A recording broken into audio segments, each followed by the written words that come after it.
Kim hesab edirsə pul xərclənməklə azalır, onda o düzgün tanımayıb, həyatı tanımayıb, Allahı da tanımayıb. Əgər Allah deyir, bunu apar xərclə, sonra da azalırsa, deməli Allahın xəzinəsi tükəndi. Necə oldu ki, azaldı? O Allah ki, deyir, bunu mən istədiyim yerə apar xərclə, xəzinə onun əlində deyil. Onun əlində. O görəndə ki, sən xərcləyirsən, artıqlaması ilə getirir. Necə ağacı buduyursan, sonra daha da çox inkişaf edir. Mal, sərvət xanım Zəhranın məntiqində belədir. Sən onu düz xərclə, israf eləmə. Düz lazım olan yerə xərclə, o ruzu artacaq. Çünki ruzunun sahibi Allahdır.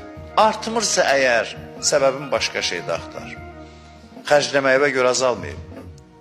Sən xərcləyirsən Allah yolunda, artmırsa, otur fikirləş ki, mən kimin haqqını tapdalamışam, kimin ürəyini sındırmışam.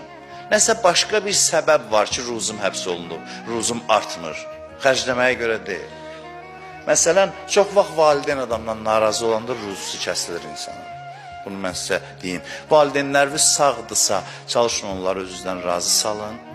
Dünyasını dəyişibsə belə bir əməl deyim sizə. Kim əməl eləyə bilsə yaxşıdır.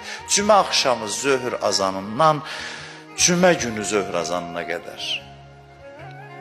40 həftə bunu eləmək çox yaxşıdır. Heç 40 həftəyə çatmır ki, problemlər həll olur. Təcrübədən deyə bilərəm sizə.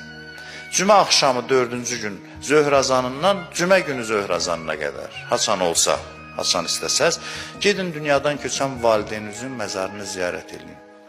Bir Fatihə oxuyun, İxlas oxuyun, Yasin surəsindən oxuyun. Nə bacarırsınız? Gedin eləyin.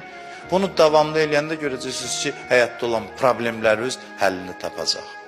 Düyünləri açan əməllərdən biri də budur.